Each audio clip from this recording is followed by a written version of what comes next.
This week, 3 firemen are going to try and take me on with their favourite chocolate cheesecake pudding. When we heard Gordon was up for a challenge, we knew the three of us together could wipe the floor with him, because there's not enough love in his food. There's loads of love in the house. He's just an angry man, and I think he produces angry food. This is the first time we've had 3 against 1. However, it's fine. I've had 25 against 1 and still come out on top. So if we beat you then, you're going to come to the station to cook us a meal? Exactly that. I'm actually going to be making a really nice pear and chocolate cheesecake. Now, the most intriguing thing about this particular cheesecake is not cooked. I don't actually like cooking a cheesecake. Cheesecake's something that should be fresh, vibrant, and sometimes when you cook it, it tends to be a little bit soggy in the centre. And it's not really a cheesecake if it's cooked, is it? They're doing a chocolate cheesecake that's cooked for an hour and 20 minutes. Right, what I'm going to do now is add the mascarpone cheese and some fromage frais. Give them a quick whisk. Get that nice and smooth now. I'll just grab the chocolate now. Just fold it nice and gently. It does give you a better mixture and it comes out superb. So start off by peeling the pears. And once they're peeled, put them straight into sugar and water. That's basically called a stock syrup. And then all you do there is just gently poach the pears for about 8 to 10 minutes. How's it going? Not bad, Gordon, not bad. We're well on track. Now, the secret behind this dish is what? Ginger. Ginger. Where's a cheesecake with ginger? Yeah. Sounds disgusting. Apparently you nicked it out of Jamie Oliver's book, is that right? No, it was actually Delia. Delia's book. Oh, not another one. So how much chocolate's going in there? 150 grams. 150 grams? Yeah. Yeah? All I've done here is pasted the Philadelphia cheese with the sugar and vanilla. And that fresh vanilla looks like little tiny globules of sort of pepper, but what it does actually perfumes and sort of lightens up the whole cheesecake, because there's nothing worse than eating a cheesecake that's very stodgy. What's in there? Ginger biscuits. Ginger biscuits. Just ginger biscuits? Crust. I'm not going to say too much, Gordon. Just in case I'm going to do a little bit of stealing, right? He'll nick it. For my base, I'm using bran flakes. That's brought together with some melted chocolate.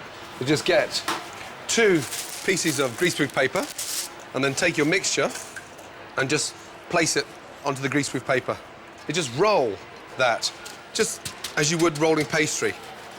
And look, it starts to layer this really nice thin biscuit. Get your cutter and place your cutter there. Just place that into the fridge, 5 minutes, and that'll be a really nice, firm biscuit base ready for a cheesecake. Neil, in the fridge, please. While the base is setting in the fridge, slice the poached pear and add to the cheese and chocolate mixture.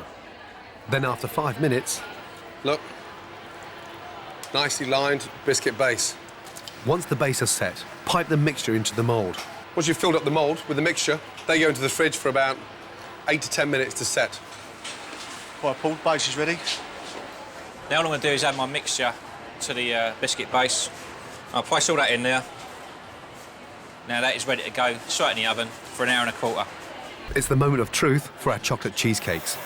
Right, gentlemen, are we ready? Yep, we are. Yes? Born ready. Born ready. Born ready. Here we go. OK, happy? Yes. Yeah. Yeah, good luck. OK. JP, upstairs. Service, please. Go. Okay. So Chantal, Yeah. you got dessert number 1 in front of you. Our blind tasters tonight are all professional chocolate sellers, tasters or manufacturers, so they should know what they're talking about. Yeah, there's ginger in the Yeah. something I next to think it. so. Maybe. It's nice, like this kind of ricotta-ish, slightly Yeah. off, you know, crème fraîche taste. Yeah. Okay, so now we go for dessert number 2. Thank you. Bon appétit. Merci. It's more chocolatey. Yes. Yeah, definitely. Maybe a bit of honey or something in there. Yeah. Base is actually quite difficult to grapple with, isn't it? Well, I like the texture of it. Okay, guys, it's time for the verdict, for the results. Result time. Feeling nervous? No. No? Look at him smiling at the back there. Must have a little bit of buzz in your tummy. OK, Okay, guys. results are in. Yes, they are. Good. It's been quite hard, actually, this week. What do you mean it's quite hard? No, it's very close, actually. But the winner is today. Yeah. Well done, Fireman. Hold on a minute. What can I say? Right, here we go. Now they can cook as well. Not only are they heroes, but they can cook as well. Well done, guys. Thank you very much. Close call, yes? Well done, big boy. Thank you. Close call, yes? Yeah. Shit. So I can smell burning now. Back to work, yes? Dear, oh dear, well done. You were confident all the way, weren't you, big boy? Yes? Not Well done, big man. Not so much. Shit. Shit, shit, shit, shit.